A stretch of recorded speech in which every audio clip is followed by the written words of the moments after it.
What's up, everybody? My name is Joshua Yoder, and this is the Joshua Yoder Show. And today I'm introduced by two people who I consider great friends and mentors. The first one, he is a Hall of Famer and longtime writer, Brian Carson. What's up, Brian? Hey, Josh, how's it going, buddy? I'm doing good. Thank you for coming on. And my next guest is a he's helped served our country. He is the head of Hometown Sports Magazine, an all around great guy, Kenny Varner. Kenny, what's up? Hey, Josh, thanks for having me on. No, thank you guys for coming on. And today, in this episode, I wanted to discuss one thing that we all have in common, and that's writing and storytelling. And basically, showcase people the importance of what we do and why we love what we do. Awesome. And Sounds good. yeah, and the first topic is essentially like starting about like what got us into writing in the first place. And Carson, I'll start with you. What was your big moment that you were like, wow, I really like storytelling and I want to become a writer? I read when I was, 10, maybe 12. I read Jack London's Call of the Wild. And I was always a sports fan, watching. Back then, we didn't have the luxury of having, and Kenny knows this, we didn't have the luxury of having all these cable channels. You had your local channels. You got to see the Eagles and the Steelers. Mm-hmm. Unfortunately, you got to see the Eagles and the Steelers, but I love sports. And then I read him, and that led to my all-time favorite book, The Old Man and the Sea by Ernest Hemingway. Because I read London, Mm-hmm. Hemingway and London were kind of connected, and I said, "Wow, that's what I want to be. I want to be. I connected this. I didn't want to be an author. I don't have the patience for that, but I wanted to be a sports writer, and I knew right away. Back in the old days, just a quick story. When I was about 8 or 9, most we're watching, because Kenny can verify that too. We basically, when I was around, there wasn't even Pong yet. There was no video. There was no video games, so we did nothing but play sports and watch sports. And I would watch the games. Like, this is how geeky I was. Keep stats and then do my own write-up by hand of the game. So it was basically combining sports with reading this great writing by London, Hemingway, and then it spread out into sports writers, and I'll get into that later, the big sports writers who influenced me. But that's how I got involved in it, how I wanted to be that. How about you, Kenny? What was your big introduction to writing? Well, my trail started a little bit different, probably than most. The first novel that I've ever read was Jaws by Peter Benchley. Yeah. Wow. I was a movie nut, and that was the first real movie that I remember, really, really liking. And then when I read the book, I liked it even better. And I, too, like Brian, played a lot of sports because the only thing we had, I grew up a little bit later than Brian, so we at least had Atari.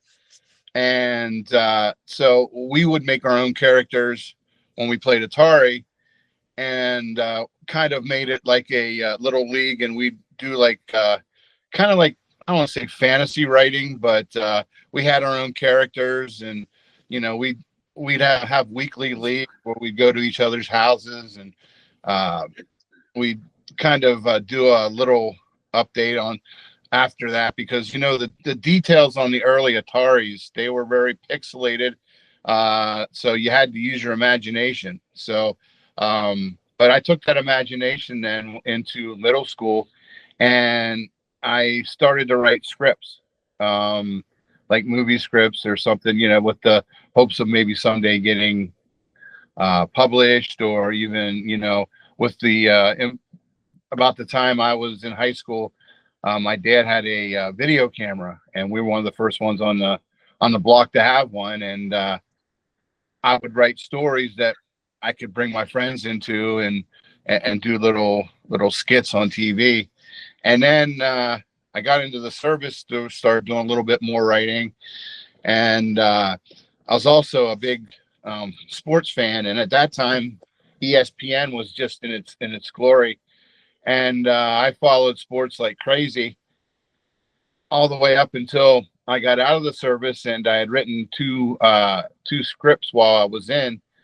And then when I got out of the service and got into Lewistown, I started to do some more creative writing. And in the newspaper, there was an ad about a part-time sports writer for the Sentinel. So I happened to think that would have been a cool gig to do, and I applied. And you might know the person who was in there. It was Brian Carson was one of my mentors whenever they hired me. And ever since then, I've loved sports. I've loved writing, and here we are. Yeah, I think I'm not busting on the youth of today, the younger writers, but it was good that Kenny and I grew up in an era with less distractions than they have now. We didn't have the internet. We didn't have cable, like I said. We didn't have satellite. We didn't have streaming. I did the same thing as far as like my brother and I. We were more creative back then because we had to keep ourselves occupied. My brother and I would make comic books. He would draw them and I would write them. And yeah, that was a regular thing that we would do. And I just think, Kenny mentioned writing plays and stuff like that and writing scripts. And I just think, there was an advantage because we were more creative. Even with all this technology today, we had to use our imaginations. Yeah, definitely. Well, it's funny that you say that, Carson, because I have a very similar path to what you said and what Kenny said. I came in during the 90s, and there was a little story from a guy who created his own comic book series called The Crow by James O'Barr. That was my introduction to like storytelling, and like, whoa, like I can do that with stories and, and all that. That was I was real young when that movie came out. And then I got introduced to the book, which was inspired by it. And I just absolutely loved it ever since. And to go on with what Kenny said, me and my brothers would play video games a lot, especially the wrestling games. And we would just create our own characters and come up with weird stories, which is something I still do to this day.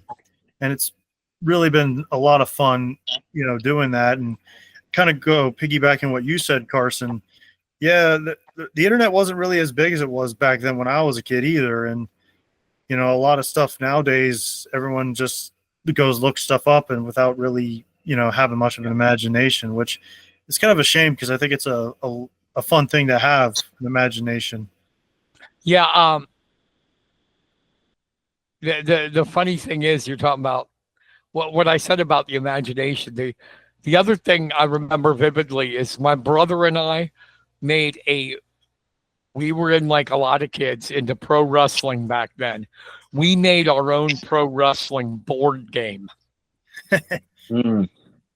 Yeah. I mean, on cardboard, I remember it like it was yesterday. The squares, the pieces to move the guys. And it was basically, we had all these wrestlers' names in like little cardboard cards. And they'd meet each other, and the last one standing was the champion, So, but yeah, it was fun. And like the comic books we did, I remember one Eon Light that if it would ever have come out commercially, we'd have been sued because Eon, my brother drew him exactly like Gene Simmons of Guess. I mean, Gene Gene would have sued us for copyright infringement.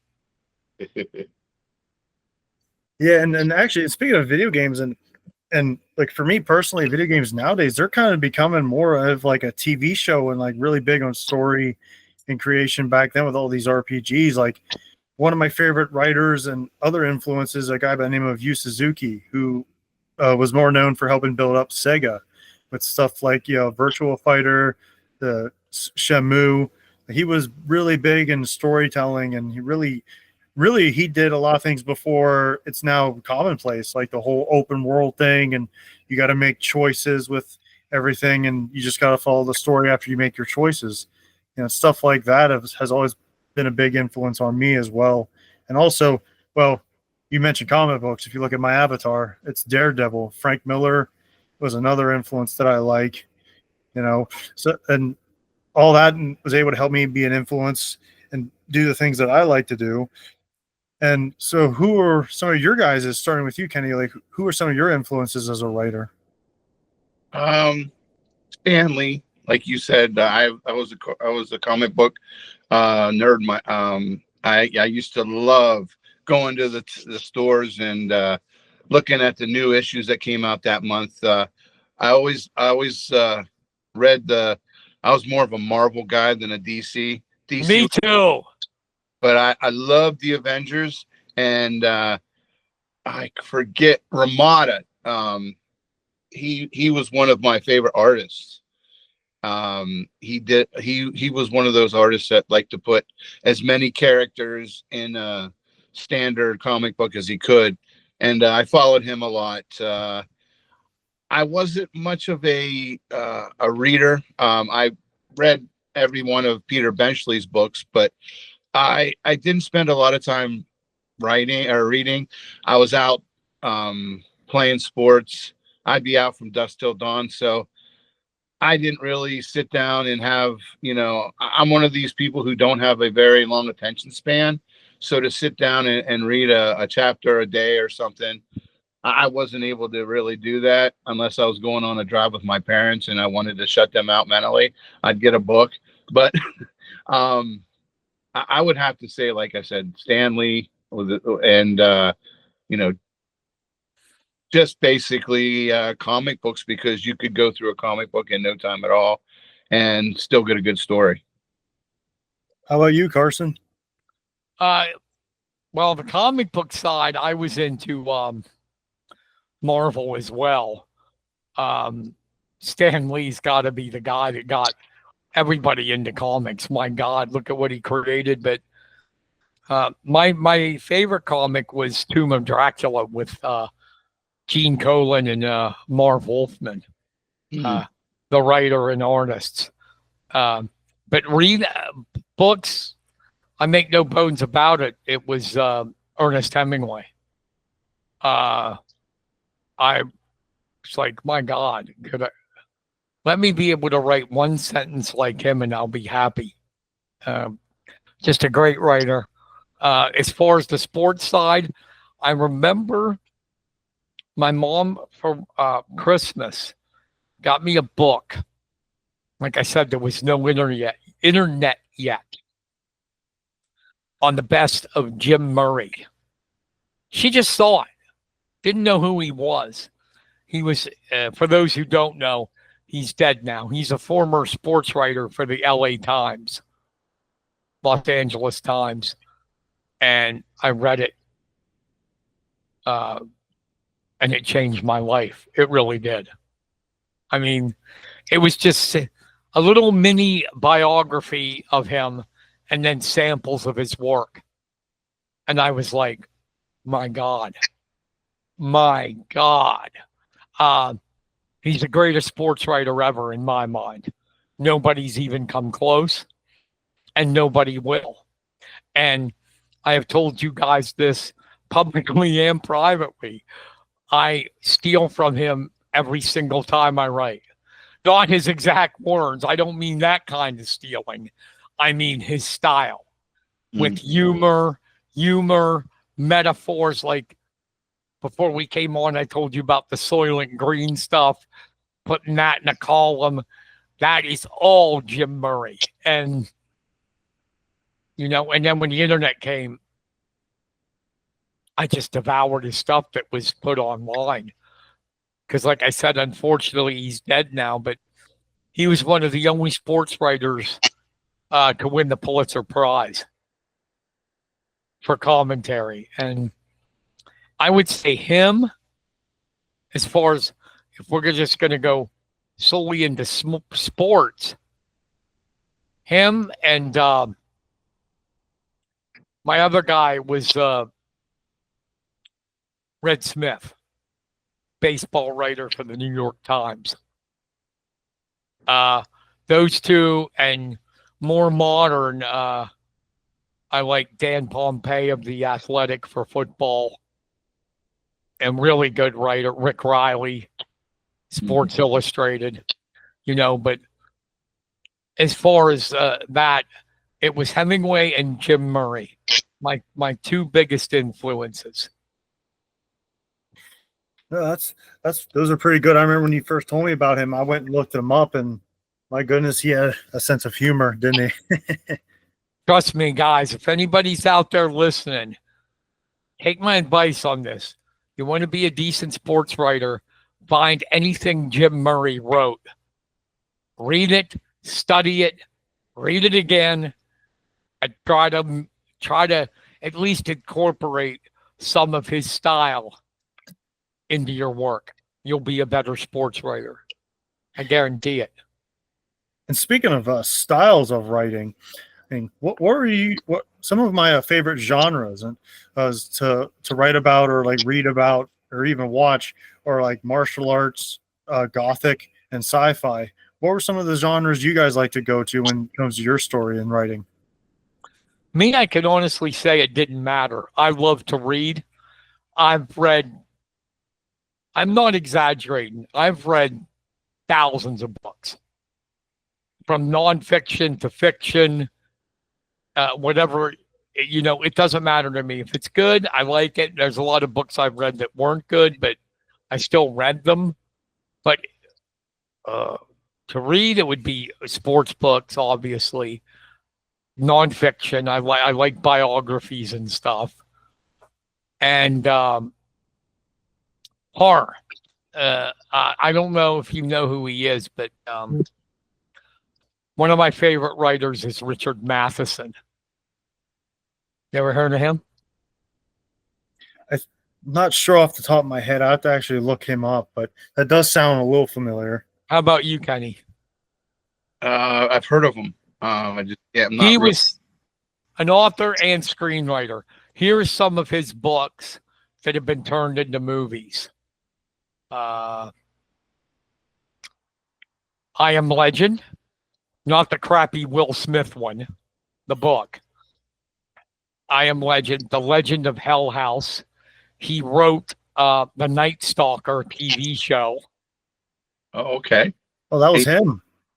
Yeah, he wrote the TV show, not the series. The TV show. There's so many that you could go. I'm trying to remember off the top of my head, but yeah, just those three alone, and he wrote a ton of screenplays. I'm gonna have to let Kenny go, and I'll look him up. Well, yeah, I was just gonna ask, like, how about you, Kenny? Well, what are your genres that you kind of like? Well, when we were talking earlier, there was one big guy that I forgot to say that I like to read. I love horror, just like Brian was saying. The man, Stephen King, his books are great, even better than his movies. That horror genre is something that I always enjoyed. I also enjoyed baseball, football. I like the history of sports. Some of the stories, like the Jackie Robinson story. When we were in school going up through, there were always these books on certain individuals, like Terry Bradshaw, for instance, or one on Bart Starr. Just stories about people's past to see how they grew up and what they went through, and a lot of ones like that.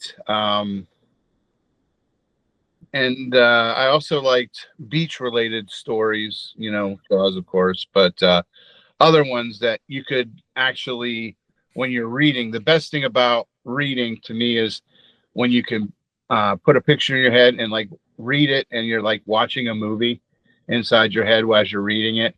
And Stephen King was one of the best at that. So that would be my answer. I think that's pretty much the ones that I like growing up. Well, and you guys mentioned about sports stuff too. Like, I'm a big history buff as well. And I really liked some of the stuff they did, like back in the day. Like, obviously, this was way before my time, but I had no idea that the Giants and the Dodgers originally came from New York. Mhm. I thought they were always on the West Coast. And then I got to read more about that. Like, they were the Brooklyn Dodgers, and it was the New York Giants. Like, it was all that in one big area. And they talk about all these legendary players that they would argue about it, like who's the better center fielder, like a Mickey Mantle or Duke Snider or Willie Mays, like just that, for example. And it led me to these like documentaries about the golden age of baseball. And I love boxing and martial arts, so I got to read about the histories of that and all the people that brought their style into everything. It's always fascinating to me, like where everything has come from and how far it's come. But I would like to get to like how we all met. We are all sports writers, and I came in, and when I first started, I can't believe it's been over 10 years now since I started writing and covering sports. But that's how I met you two, and you guys, like I said before, you guys, I've learned so much from you guys. And for me personally, what I really liked about doing it was just being able to meet some people and get to help cover stuff for the kids, and just to see some great stuff in my time. But you guys obviously have way more experience than I do. And starting with you, Kenny, like what were some of your personal experiences when you started covering sports? Well, I was lucky enough to come up right about the time I started. A couple months after the Lewistown girls basketball team run at the state titles. Actually, that's kind of what wanted me to become a sports writer. Watching and following them, they had a parade after they won the title, and it was just something special. Following that, listening to Jed Donahue announce the game on I think it was Channel 3 at the time, and that's what got me jump started. And then I was lucky enough to cover some state championship games for the County Observer and for the Sentinel with the Lewistown girls. I think it was 2003. Was that right, Brian? Yes. Okay. And then I covered the wait. The girls? The girls when they lost. Oh yeah. Sorry. Wait, you mean the state finals? Yeah. That was 2004. 2004. Okay. And hey, we're old. Give us a break. Yeah. I only remember that was because my older brother graduated and he was video recording the team. He was doing videos back then. I remember they lost to Allentown Central Catholic. Right. I do remember that. Michelle Marciniak was their stud player. But sitting down courtside when that game was, oh man, that was it. That was awesome. Covering the state champion Lewistown Panthers baseball team.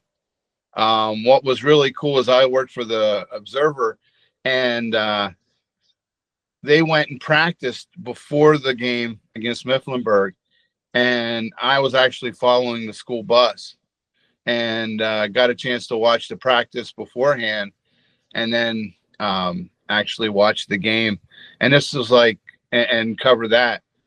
So I was spoiled my first couple of years, and there's been so many memories, but those are ones that I started out on. The ones that I really remember the most are the ones that the funny things that happened on the way to covering something. but that's another story for another day. But I kind of live in the moment. I don't like to look back a lot. I know that there's been a lot of players, a lot of teams that we've covered. Just watching these kids makes you proud. Like the uncle that just sits back and watches your kids, do well, and very proud, and just a lot of moments, too many moments, I guess, to really digest right now. But if you were to ask me this maybe 2 weeks from now, I might have a little list. But right now, they're all important at the time, and they're all special in their own sort of way. How about you, Carson? I got into the newspaper business because of my love for wrestling. It was 1992, and Bob Howard had left the Sentinel, and Franco was looking for somebody to write a wrestling column. And I applied, went in. He gave me a writing test to write something on wrestling. Must have did okay because I got hired. I wrote the wrestling column, but I started way at the bottom. The wrestling column would be in every Saturday, but other than that, I would be good to win the dart standings, the bowling standings, the pool standings, answer phones. I'd never go cover anything. Mm-hmm. And then, like some of the standouts, let's see. First thing I ever covered was wrestling-wise, was Indian Valley and Huntington. When he said, "Go, I want you to do it." I was so nervous. And at the same time, so excited. And then nothing will ever beat, besides that, covering my first state wrestling championships at Hershey was just, oh my God. I still get goosebumps thinking about it. And then the first ever, and Kenny will know what I'm talking about, the first ever Friday night high school football game I ever covered. I was on the sidelines because I didn't like to be in the press box. It was Lewistown against Phillipsburg. And I was just, had chills going up my back. There is nothing like the opening kickoff in high school football. True. And I remember that, and the wrestling, and also, like Kenny said, I remember the road trips. You'd go with a photographer, or sometimes it'd be, if it was like state baseball, Franco and I. And one year, this was the Lewistown year when they made state finals, but Indian Valley was in the playoffs too. And they made it to either the quarters, I believe, or quarters. I don't know. My brain's gone. But we went down to cover it. And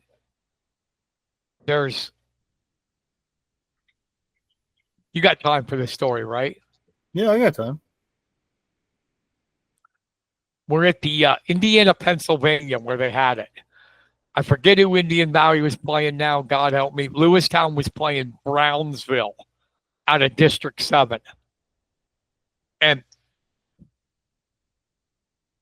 we're at the Jimmy Stewart restaurant because that's where he was from, the actor.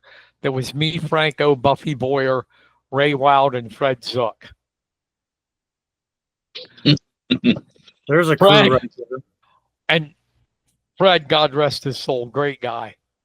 But we're there having dinner, and Franco goes, Monday, I'm sorry, because it was Saturday. Monday, I want you covering McVaytown and wait, where? No, it was Indian. I'm sorry, I'm getting all confused. It was this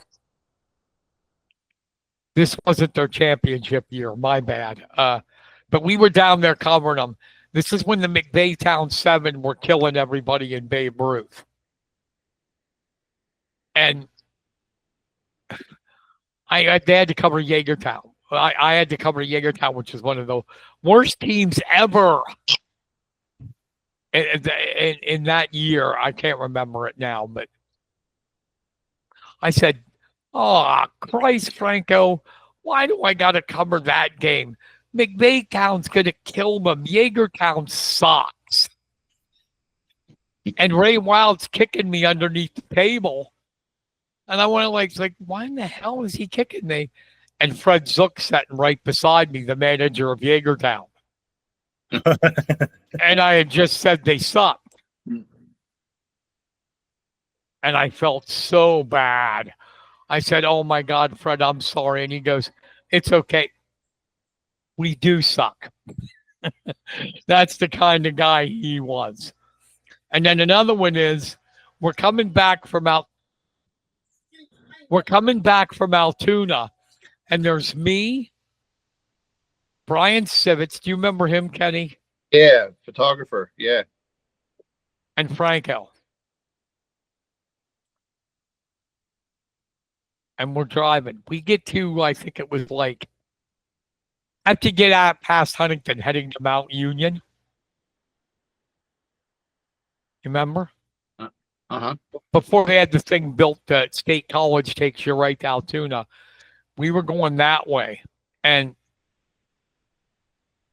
there was so I hear this loud snoring. I look over, it's Civets in the back seat, right? Snoring his arse away. I'm in the passenger side. I look at the driver's side, and Franco's completely passed out, sleeping too. Oh, jeez. I was the only one awake. I'm like, Franco, can you wake up before we die?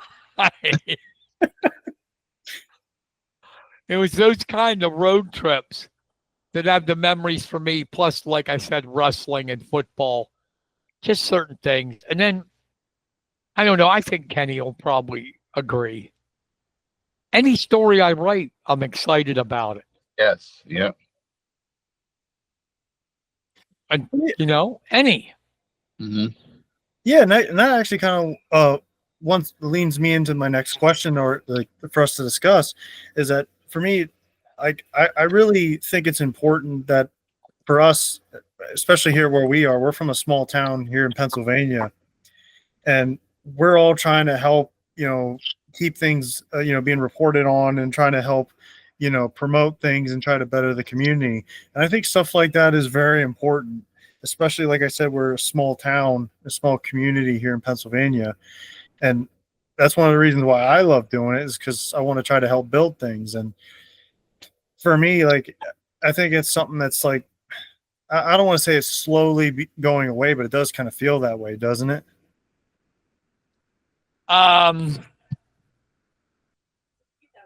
I have a theory on this. Okay. If anybody is a young sports writer out there listening, you're going to be angry with me. Young sports writers today don't know how to write sports stories. They don't. They do not know how. I don't know what universities are teaching them.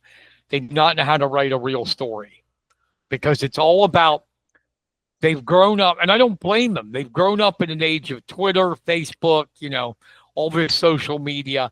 Everything's got to be bite-sized chunks. So if you look at a young sports writer, their story is so short, it's hardly anything in it. Right, Kenny? Right. Oh, I definitely agree with that. It's like, where is the story here? Where is the, okay, here's what I believe. The lead is to get people's attention. Mm-hmm.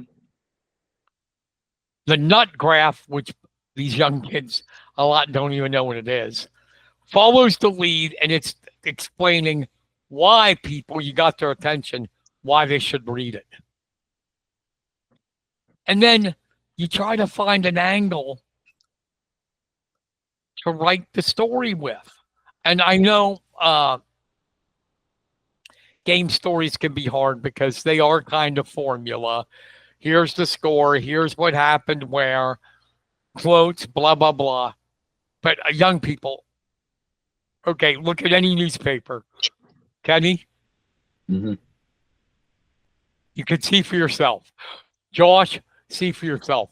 Any newspaper, a young sports writer today doesn't even write columns because they don't know where to begin. Yeah, They don't. They don't. I guess they don't have their own opinion. Whatever they read, that's fine with them. That's what they believe. You do not see young sports writers writing columns anymore. It's all us old farts like me, Kenny. I agree too. And one of the things that I think's missing too is the passion. Oh, yeah. There's no passion in it. It's just boom, boom, boom, and not really much of a story. Yeah, it's More- like I'm doing this.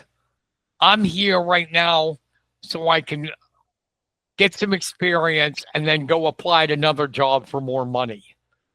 It's a job. It's not, and it's like anything. It's so important. If you want to be good, I'm not saying great.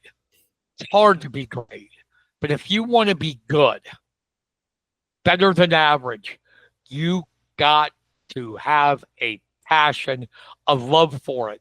Because I could tell you people, this sport, writing sports for newspapers does not pay you a lot.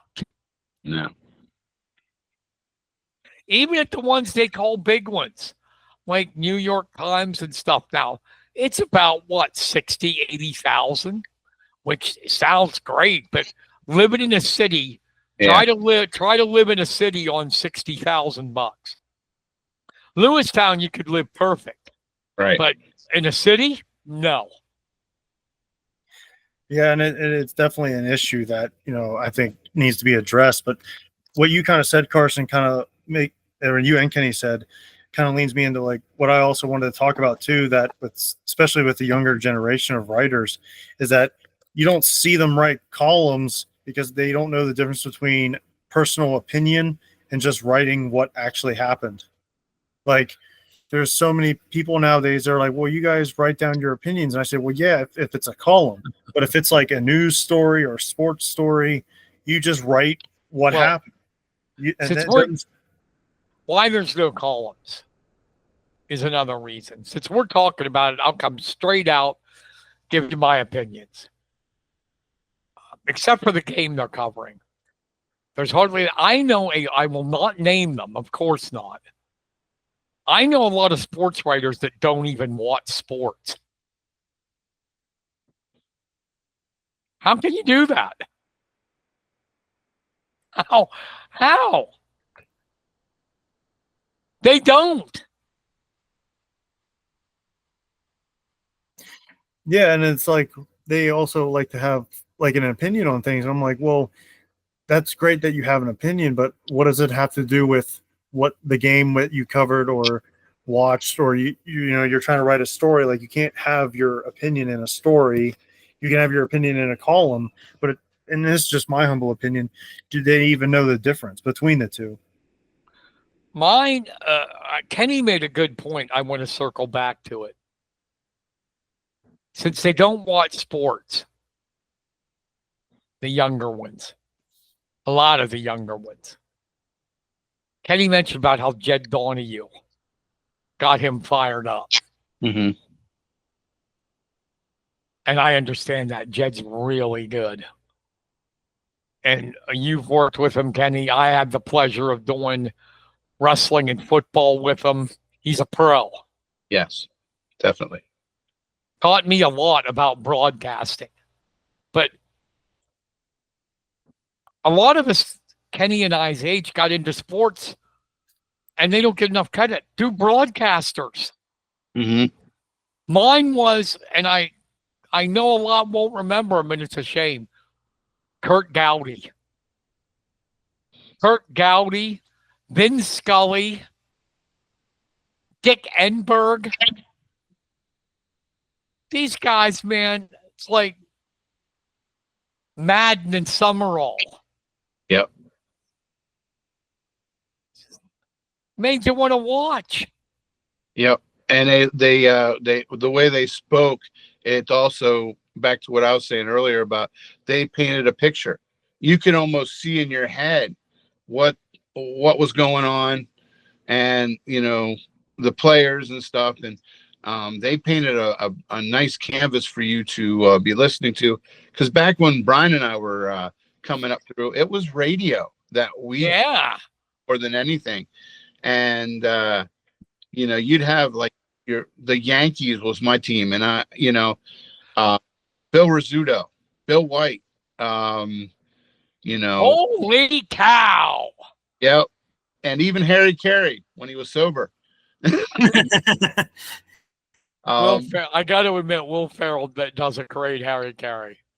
Does. Hey,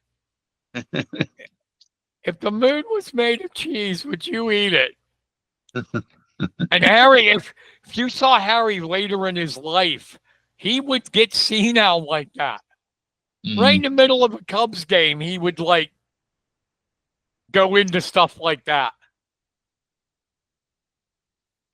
Sorry, Kenny, go ahead. No, stuff like that, that's where you get your sense of humor too, because you just loved him. But Euchre, he was awesome. All the way up to his death, he was still doing it. And he did it with a sense of humor and emotion. You could tell that these guys really love what they did, and it showed on their broadcasts. And as a young kid, that just was exciting. One that's modern that I missed that he retired is Vern Lundquist. Mm. I loved watching college football with him broadcasting it. I did. Plus, for those young ones who don't know him, he's the announcer in Happy Gilmore. He was very versatile too. He did the PGA tour, didn't he? Yeah. Yes, he did. Football, golf. But and then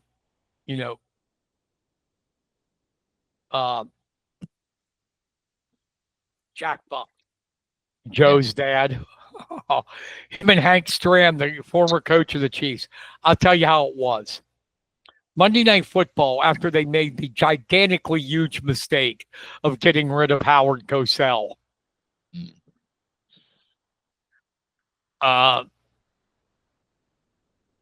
They brought in a team that was garbage. I can't even remember now. I, honest to God, used to watch Monday Night Football, turn the volume down, and put Hank Stram and Joe Buck on the radio, Jack Buck on the radio, and listen to them while watching the game. That's how good they were. And those old timers out there will know what I'm talking about. How good, how professional they were. Hank Stram had those words, matriculating down the field. Not going down the field, matriculating down the field. But it's funny you say that because obviously I was born in the 90s, but I remember my parents, especially my dad, my brother Cody, they loved watching Penn State football. And sometimes if they didn't like the announcers, they would put on Steve Jones on the radio and just turn down the volume on the TV and just listen to him as they're playing broadcast on TV. It's gone. That was my Steve Jones. Steve Jones is a great guy. Great guy. Steve Jones is a great guy. I got to meet him, and he was so good to me. And he great guy. Just a lot of respect for him and what he's done as a broadcaster. And that kind of leads me into what I want to talk about next, Kenny, is really the creation of Hometown Sports Magazine and what we're trying to do. And Carson kind of said it too, is we don't make a whole lot of money doing this as much as we want to try to build something to keep it going so we can continue to cover things.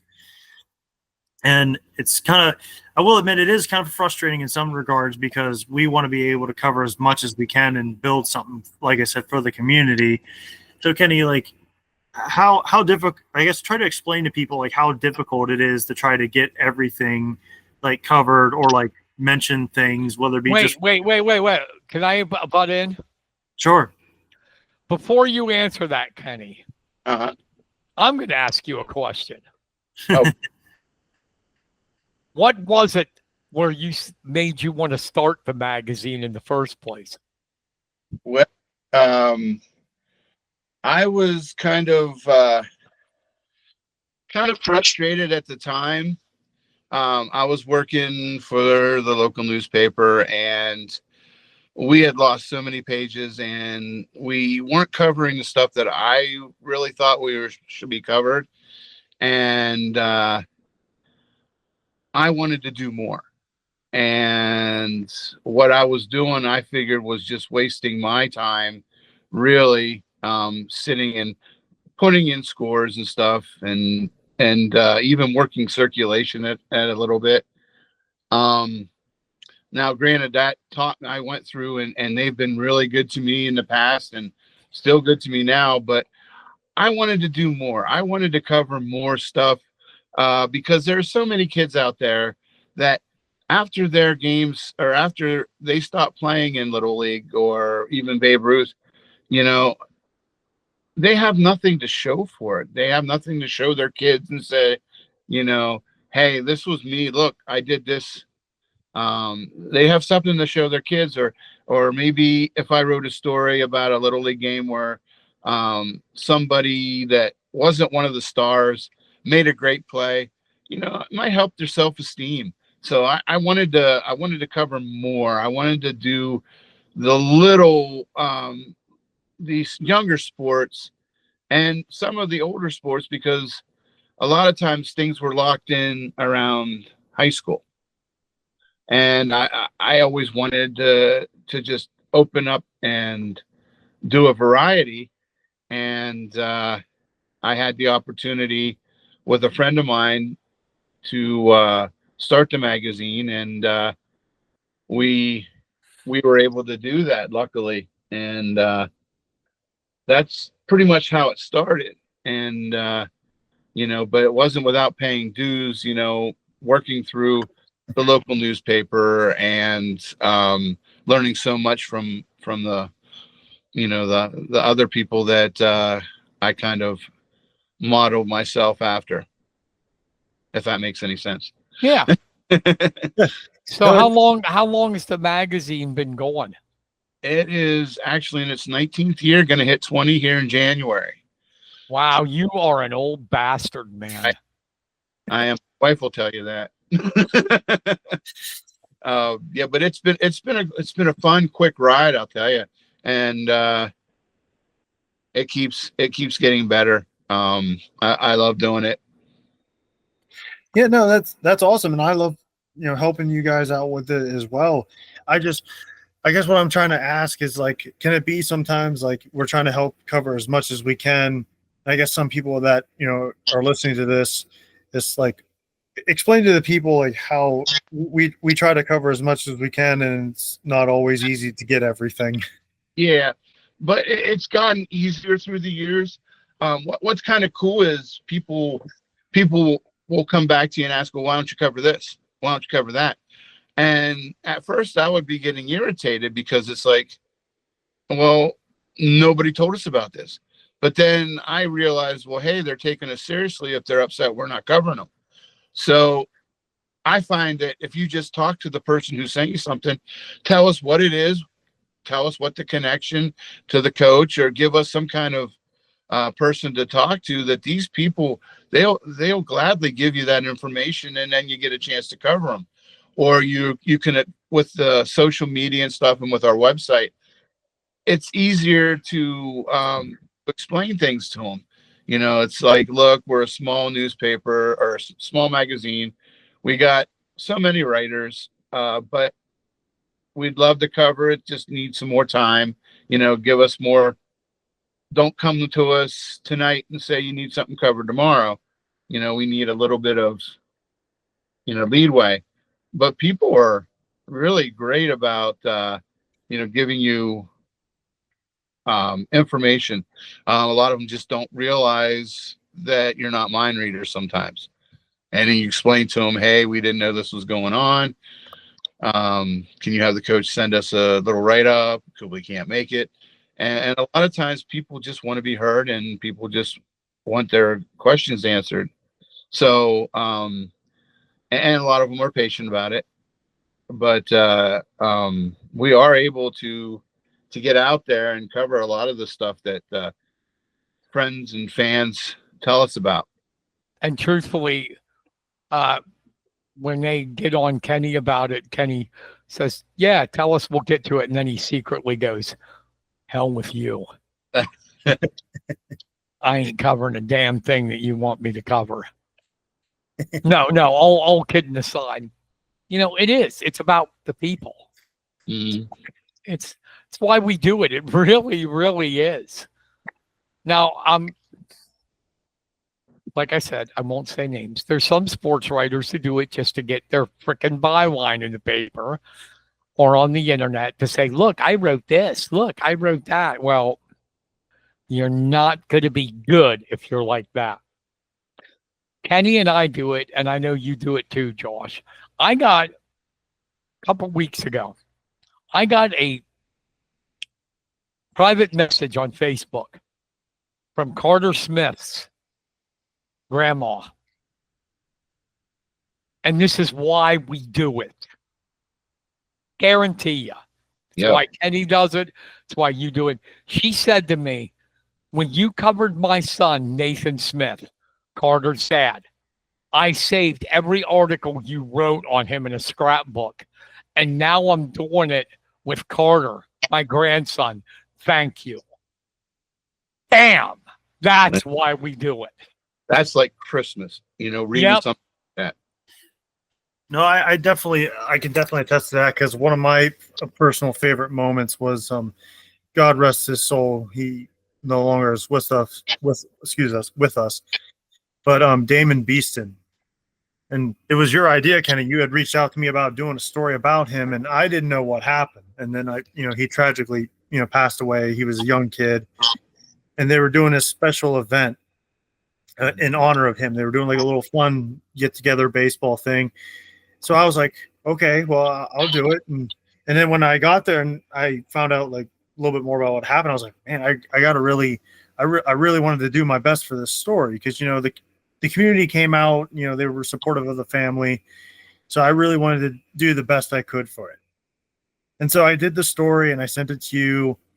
And then, the magazine had came out, and then you reached out to me with a photo of my article on the magazine, and the parents were so appreciative of it that they put my article with his ashes. And I was just like, wow, like they were like, to be honest with you, I'm trying not to tear up, but it really warmed my heart to see that, because seeing how it helped them out going through their dark times.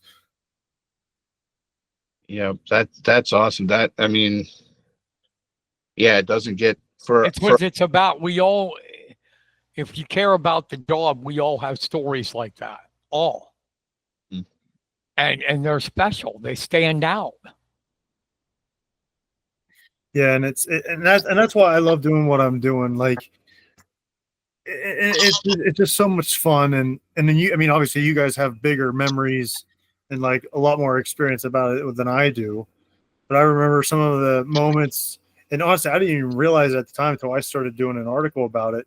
But when they did one on the 2005 Lewistown Panthers, the football team that last won the Iron Kettle and had a winning record, like it blew my mind. Like when I wrote the story, how many people reached out about that. Oh yeah. Kenny, do you remember the first game you ever covered? Yeah, actually I do. Me too. Oh yeah. I do as well. Yeah, one of our old buddies, really, it was EJ Juniata girls at EJ. Very first, right out the box. And it was a great game, back and forth. And at the end, Juniata pulled it out. And I went to talk to Jim Tusing. He just looked at me, said, "No comment." Yeah, the beautiful Jim Tusing. And walked back to the to the locker room, and I'm like, great, my first time out. Franco's going to be pissed. I don't have a comment from the other coach. You know, I don't think Franco ever got pissed. No, he didn't. But you worry about that. You're like, oh, I'm going to Oh, get. yeah. But Franco probably understood it was Jim Toosing. Yeah. So that my first was not fun. It was Little League softball.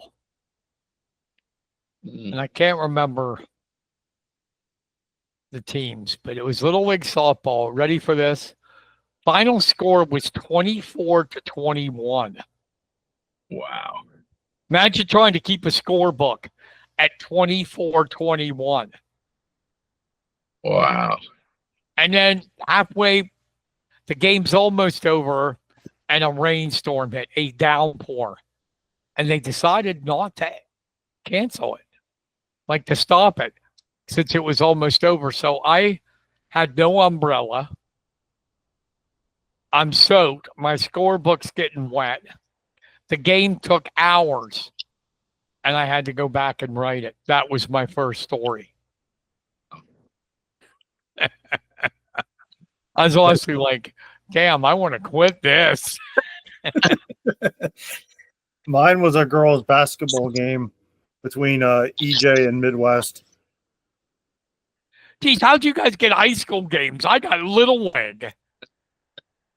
That was my first thing.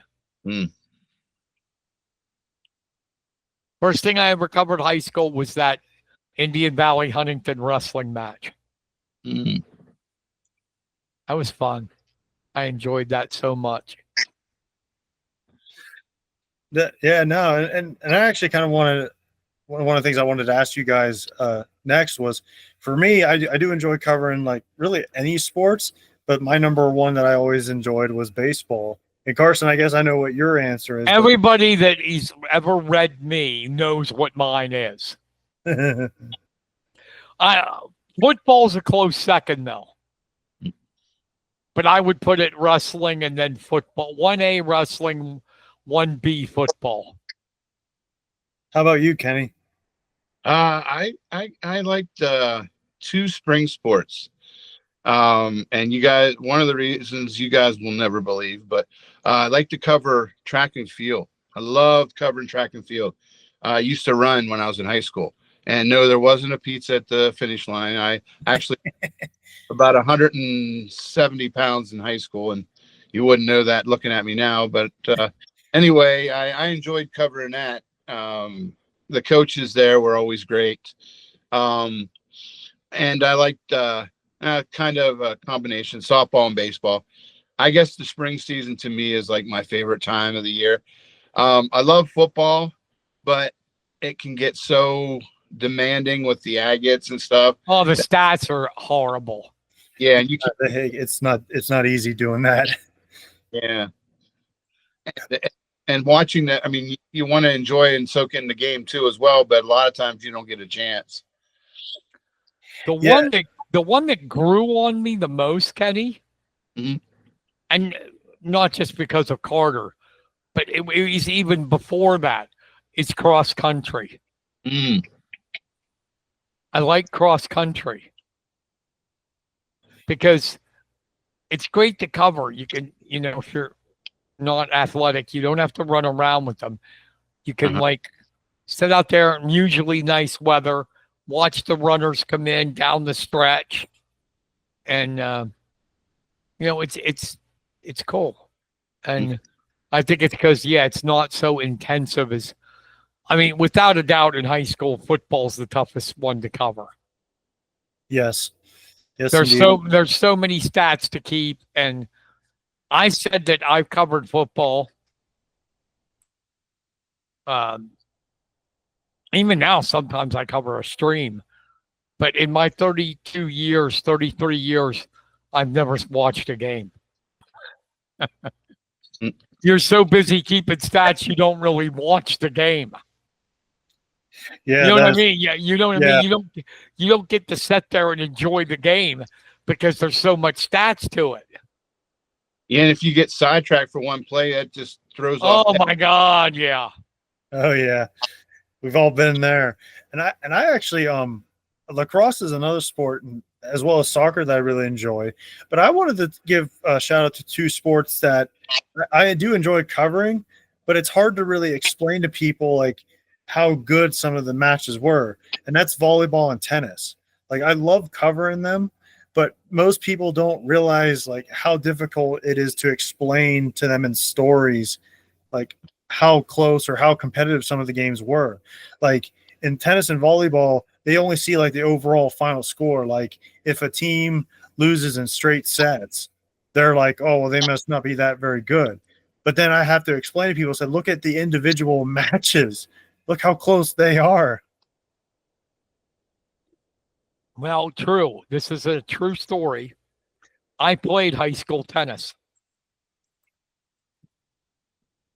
Did you know that, Josh? I actually did not know that. Yes, I did. I did wrestling and football and wrestling. And then I wanted, believe it or not, that was us back then, Kenny. I wanted to stay in shape for the spring.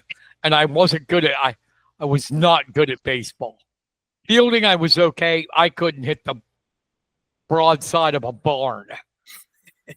So I'm like, I'm not a runner. I don't want to like exert myself that much. I took up tennis. And I played high school tennis at Bald Eagle area.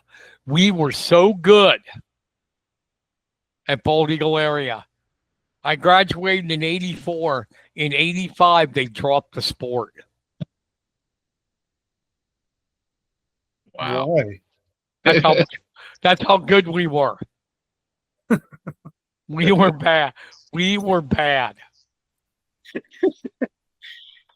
But I still follow it. I got done. I watched Wimbledon with Sinner and Swiatek winning. I love tennis.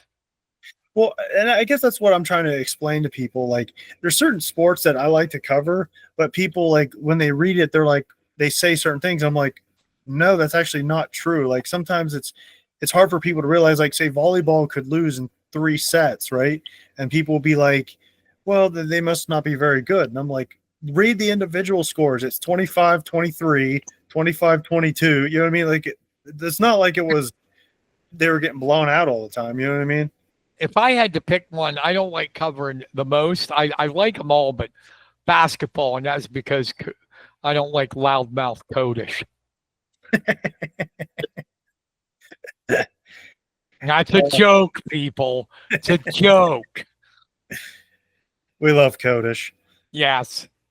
Yes. But I don't want to leave I don't want to do this whole show without mentioning the reason that this thing, besides our love for it, that makes it so special. It's the people you meet. Yes. The parents, the kids, the coaches, the athletic directors. I mean, there's so many great people. Yes, there's some shitty ones, but most of the time, right, Kenny? Yeah, there are a lot of good people out there. A lot of great people in Mifflin and Juniata counties. And I mean, oh my God. Coaches, parents, fans, ADs. I love Tish McClay. I think we are lucky enough. We have the best athletic director in Pennsylvania here at Mifflin County. I agree. And she's a good assistant too, and Bobby Lepley. Who? I'm just kidding. Bob. You remember covering him as a runner? Yes. Skinny little bastard. Well, no, and I was actually going to bring that up as well. Is just I'm getting to meet so many kids, and then like, and Kenny kind of touched on it earlier. Like you meet some of the people, and then you see like where they've gone, whether it be to college, and then like what they've done afterwards. Like it really is amazing. Like, and one of the guys that we talk about a lot, and deservingly so. Look at Trent Hidley. Who? Trent Hidley. Don't know him. Is he good? Oh, just won a gold medal. Yes, he did at the, I can't say it, it's too damn long, in Budapest. Yes. And You know what he did there, Kenny? We'll What's that? talk about it on the show Wednesday. Okay. I'm going to give a plug to our show, Josh. I have no problem with it. Trent's coming on to talk Wrangle in the Wild 5. Joey Bender and Hayden, he said, might not be able to come, but Trent will definitely be there. I don't know how he does it. He's so damn busy. Wow. Yeah. But what he did, everybody say, it's not the Worlds, it's not the U.S. Open, but guess what he did at this Challenger tournament? What's that? In the finals, he beat a guy that was an Olympic bronze medalist and a former world champion. Wow. He is right now wrestling the best I have ever seen him. He's having a year that, wow, good for him because we all know him. He deserves it. Good kid, smart kid. People don't realize that. They think about the athletics, the wrestling. This guy through high school and college carried a perfect grade point average. Indeed. And that's the whole point too, like that I'm trying to make, like meeting all these kids and these people. And like again, we're in a small town in Pennsylvania.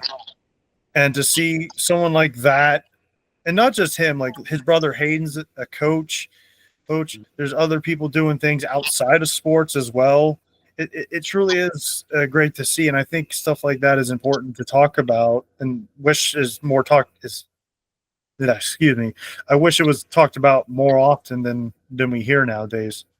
Trent's the kind of kid when you were in school that you hated because you were jealous. Mm-hmm. It's like, can this kid do anything wrong? Kenny. Yes.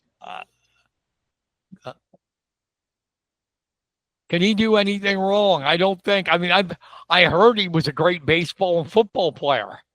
Mm-hmm. Yep.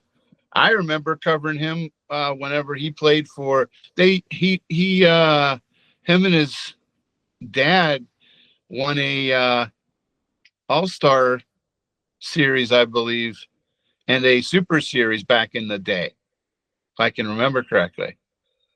So, that's a talented family. I made his dad famous. Oh, yeah.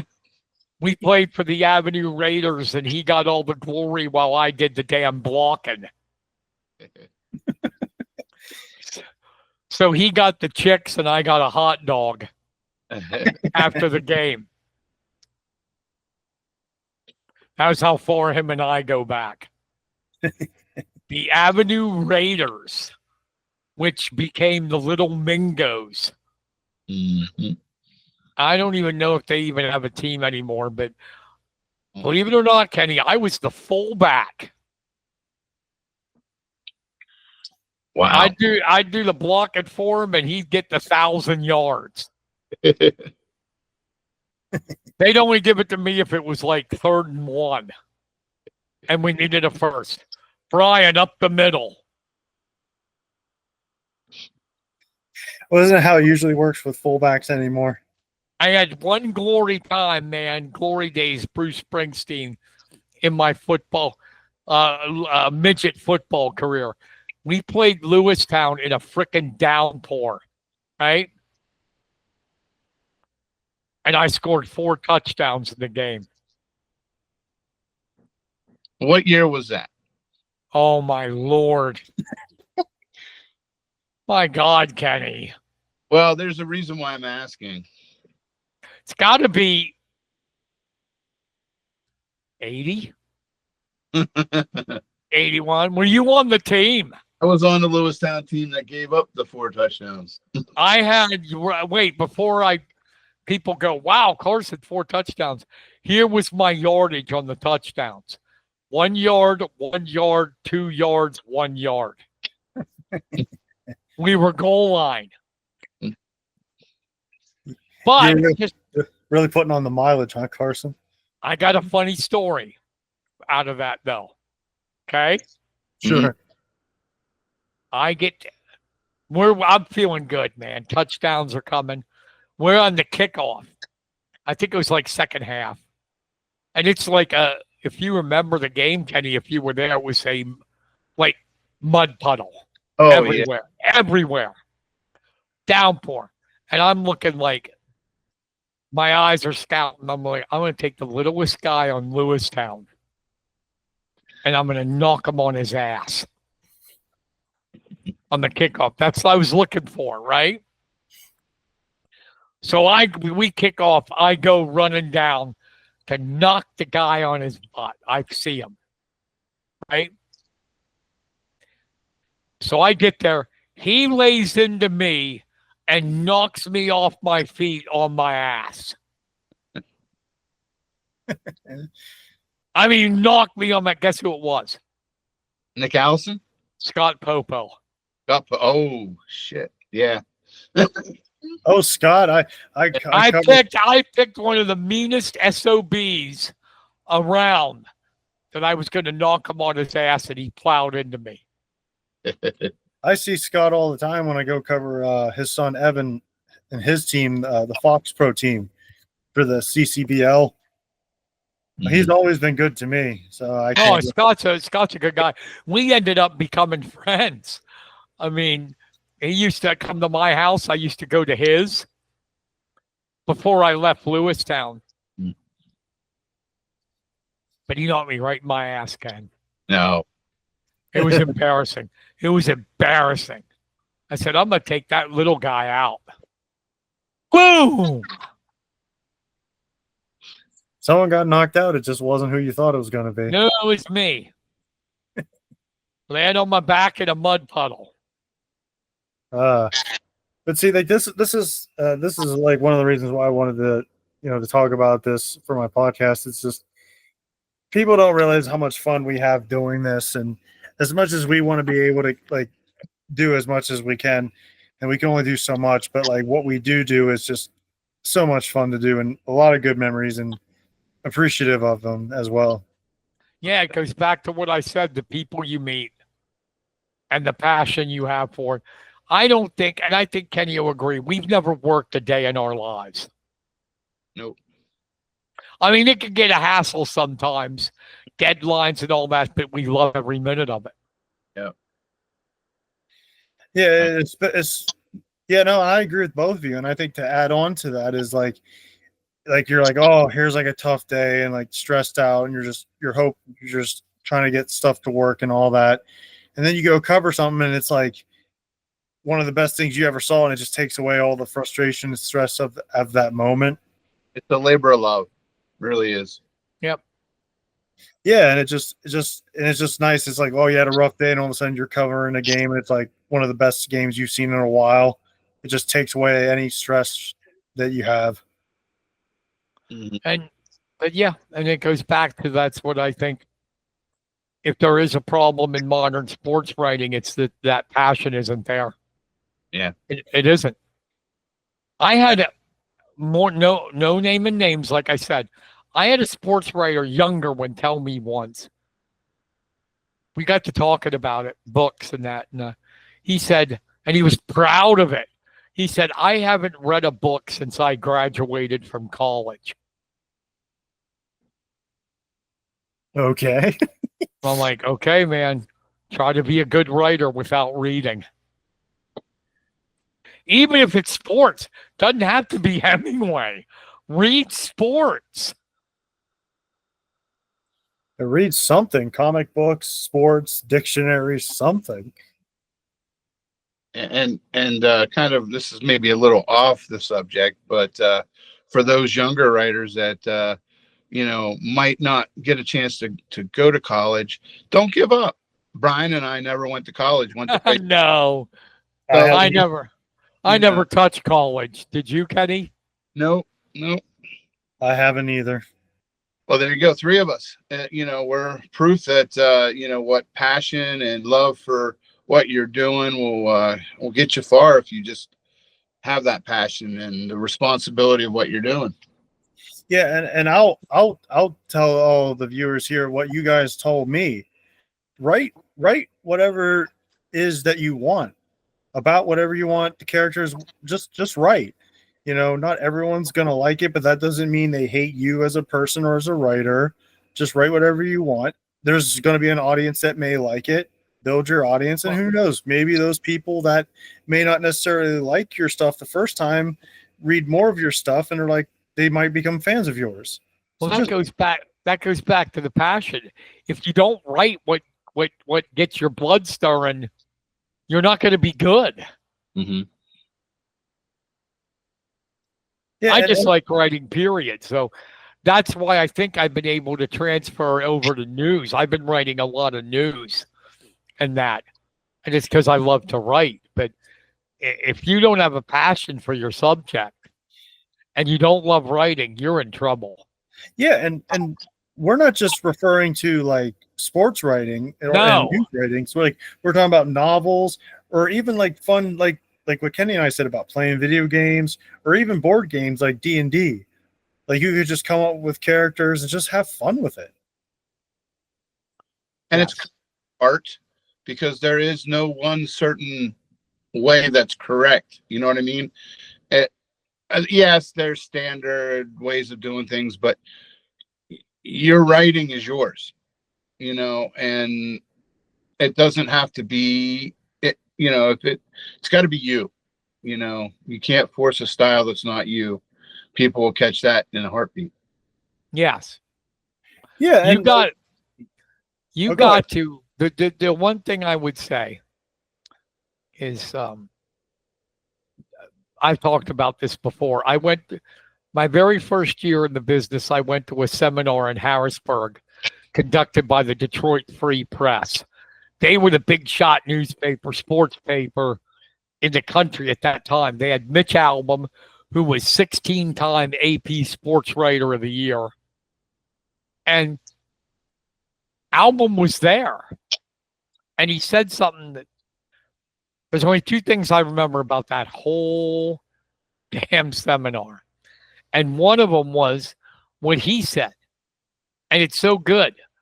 It's like, here's what's going to happen in your careers. A third of the people are going to love what you write. A third of the people are going to hate what you write. And a third of the people won't give a shit what you write. What you do, you write for the third that love what you do. And don't worry about the rest. There will always be critics. Always. Yeah, like what you said, Carson. Like, yeah, will there be days you're like frustrated and like feel like things aren't going the way you're hoping for? Of course. But like we said before, just keep writing what you want. And eventually you'll improve, keep getting better, and then you'll find your audience, and then you build from there. The only time I get frustrated anymore is when I don't win the lottery and my Rams lose. Other than that, I'm good. How about you, Kenny? Yeah, I don't get frustrated anymore. The only thing that ever affects me is whenever I run into a coach that blindsides me. That's not as personable as they should be, but you know, I get over that. But that's the only thing that I've ever experienced that I can say that really has affected me. But you got to grow thick skin, and I'm still working on that. But yeah, you know, that's about it. You're going to run into coaches like that in your career, but for the most part, I think Kenny will agree, they're few and far between. And then they catch you when you don't know them, and you're not expecting it. Right. That's pretty much, you know, it's like the lower the levels of the teams that you're covering. They're also parents and coaches who haven't dealt with the media before. A lot of times they don't know how to handle somebody coming up to them wanting to talk. So I get it, you know, but it's just something that happens occasionally. Yeah, every once in a while, you run into a dick like Ray Hopple. But that's few and far between. No laughing. Come on. Everybody was knows. laughing, actually. Everybody knows Ray's awesome. We love you, Ray. We love you, Ray. I know, believe me. No, I said it out loud before. The worst coach I ever dealt with is probably the worst coach Kenny ever dealt with, and that's Jim Tusing. And I'll say his name out loud. If any man should have never been a coach, it's him. Well, I will say this though, like even if you guys if you're out there and you're covering sports or just covering anything, whether it be news or just trying to meet somebody, just because they get upset one time doesn't mean you guys can't get along the next time or get to know somebody. It's all about building relationships. Right. And that's one of the things that I like about covering sports, because there's so many interesting people out there in the world that are doing some amazing things. Have you ever been wrong about somebody, Kenny? Yeah. You thought they were going to be a prick and they weren't? Yeah. Because they've got that look, that stern, yes, control face where you're like, well, this could go either way. I'm gonna name a name because I thought, just the way he looked, I thought Shane Breon was gonna be a prick. And Shane is one of the nicest guys I have ever met. When he gets on the show, he's willing to do whatever you ask him, answer any questions. I thought, okay, he's going to be mean, and he isn't. He's a great guy. Yeah. Yes, he is. Yes, he is. Well, another guy, when I was relatively new, when I came in, the guy that I was a little nervous about talking to, but then I got to really love him, was Nick Imperioli. Nick's beautiful. He really is. He's one of my favorite interviews ever. And if anybody especially if you're from Mount Union, you'll know exactly what I'm talking about. You know who mine was? And you guys are going to laugh. I don't know if you know her, Josh, but the one that intimidated me the most before getting to know her, and it was Janie Carolus. She scared the bejesus out of me. I love Janie. Interview. And then after I got to know her and, saw, she had that, she had that spirit for softball, and she was a coach. I mean, she was fiery. She was not afraid when she did an interview to tell you if her kids stank or not. She wouldn't sugarcoat it. Yeah, she didn't. But you know what? She'd give her kids cookies and stuff before a game, and it seemed like she had a great rapport with all the players, and they got to know her. And then God bless her soul, before she passed, we were good friends. And yeah, Janie was one of those ones where every game that I covered, she would have a Diet Pepsi for me. Every game, after the game, Diet Pepsi. And then after she retired, every time she saw me in the gym or whatever, she'd give me a hug and ask me how I was doing. Another one, do you remember Alan Hartman? Yeah. Football coach at Mifflin County, who sadly passed away. He was another one. After every game I covered in Mount Union, he'd give me Reese's peanut butter cups. Oh, wow. That's a way to get to a diabetic's heart. Yeah. But yeah, and also, but real quick, God rest his soul, Nick Imperioli. I got to cover their they did a little tribute thing at their alumni game. It was really beautiful, and Nick is really a good guy. And speaking of good people that I love to interview, and I wish we're still around, Scott Seckler. Yeah. I miss Scott every day. I'm serious. I do.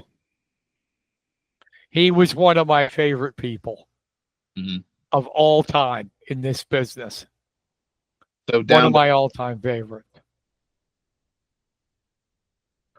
Every time, no matter what. Hey, can you come on the hotline? When I used to do the hotline. Yep, I'll be there. And he was. Yeah. Well, what were you going to say, Kenny? Oh, I just said he was a very down to earth guy, very gentle speaking when it, to us, was as media members, always respected us and we reciprocated. You always, sometimes you kind of have trepidation when you're going to something. But whenever you knew that Scott was the coach and you were going to it, it was just like, no worries at all. Just relax and have a good time and soak in, everything that was going on. You could do better work because you knew, he was going to get. He cared about the kid. The kids were first. Yep. You had no doubts about that when you talked to him. I loved covering track and field because it was him and Scott Gantz coaching. And Scott is another guy. Thank God he's not gone, just retired. Scott Gantz is a diamond of a human being. Yes, great guy. I love talking to him as well. See, there's a lot of good ones. Not all of them are like Kodich. I think the thing that Gingrich guy, the lawyer, judge, or whatever the hell he is. I think kidding. If I was to have any complaint about anything of this part of the job, as my own memory, because I'll have people come up to me and I've covered their daughters or even the players themselves. They'll come as I'm walking past. I'll recognize the face and they say hi. And it's like, oh, hi. And you don't know who they were. And it's like, son of a, Yeah. Well, yeah. The only downside really it is for me is like, there's so many great people like the people at St. Joe's. They've always been really good to me. And I'm not really able to go over there to cover them all the time.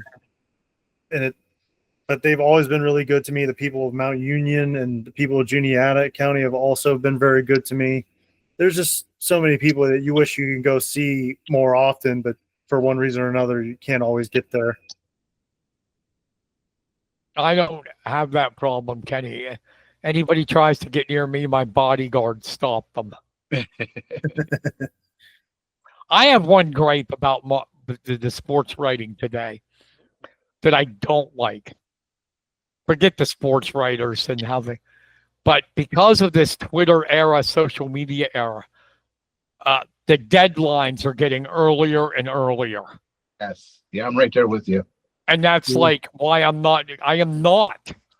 Like, I would cover games for the Sentinel by going to stats, watching the stream. And then Shane, who I mentioned, was so nice enough that he would, I'd get quotes from him. I'd text him. Mm-hmm. I will not cover a game with a 9:30 deadline. That's the game gets over most of the time at 9. Mm-hmm. Sometimes later. You could not do a full game story with quotes and stats in 15 to 20 minutes. I don't care if you're the fastest typer and the best sports writer on planet Earth.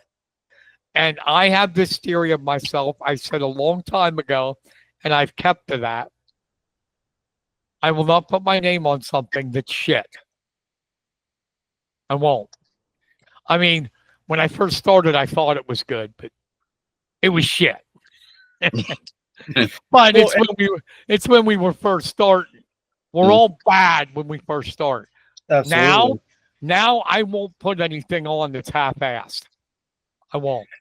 Well, and you know what's even crazier too, Carson, is that you would think with modern technology, you think it'd be easier to do things now. Like Kenny said, like Kenny not only does a magazine, but it's also a website. So you would think it'd be easier to do like deadlines of like, okay, we can take our time, do everything, and then write up a good story. But no, it's the opposite. It's like what you said, Carson. You got like 20 minutes to like write up something. And it's like I make a prediction that it's going to happen after the first week. They move it back? No, the deadline will not change. But what's worse, what's terrible, I feel, is they're going to realize that they still want the deadline, But they're going to realize you can't get a good story, a complete story. So you are not going to see the football stories in the paper, at least down here in the Sentinel, until Monday. Mm. Because there's no Sunday paper. They're not going to be able to get in on Saturday. You're going to see the stories come on Monday instead. Which is weird, but Well, it's going to hurt. Hey, it's going to hurt Saturday circulation. The driver for high school sports is football. It is. Yep. I like wrestling. I know that. You guys like basketball. Football is the driver of everything. Yes, it is. Mm-hmm. I agree. And it will hurt Saturday circulation, but that's what they're going to have to do. Otherwise, you're going to have a half-assed football story. You're either going to have to write a story with a couple quotes and no stats, or a story with no quotes or stats to make the deadline. Do you know how many complaints? Do you know how many complaints we're going to get? Mm-hmm. Or you'll have a notation, editor's note. The game was in the third quarter at press. At press time. Mm-hmm. Yeah, because the 9:30 deadline, I've seen games. I had a game I covered last year on a stream that didn't end until 9:45 after the deadline. What happens if the game goes into overtime? Yeah. Or someone gets hurt, and they have a big delay. And then, it's a passing game, because it seems like, the ones that pass a lot, it takes longer because of all the incompletions and right. Well, with that being said, guys, again, I really appreciate you guys coming on here today. Well, before we go, I just want to start with you, Kenny. Do you guys have any future writing projects coming up? Right now, I don't, until maybe I don't know, because this is the part of the season where things pop up. Probably Wrangle in the Wild 5 might be the next thing I actually cover. So, other than the podcast, I'm pretty much on autopilot until something pops up. I know that's not much of an answer, but tonight the Mifflin County 14-year-olds played, and they were ousted. So they're done now. No, the one game short of going to nationals, but got the 13s going up next week, but they're in New Jersey for regionals. So, somebody better call Ray. He's depressed. But at least it wasn't West End that beat them. Yeah, I know. And what about you, Carson? What are your future writing projects coming up? I have a editorial I'm working on for the Sentinel. That's for Saturday's paper. My Wrangle in the Wild preview will be in the Sentinel.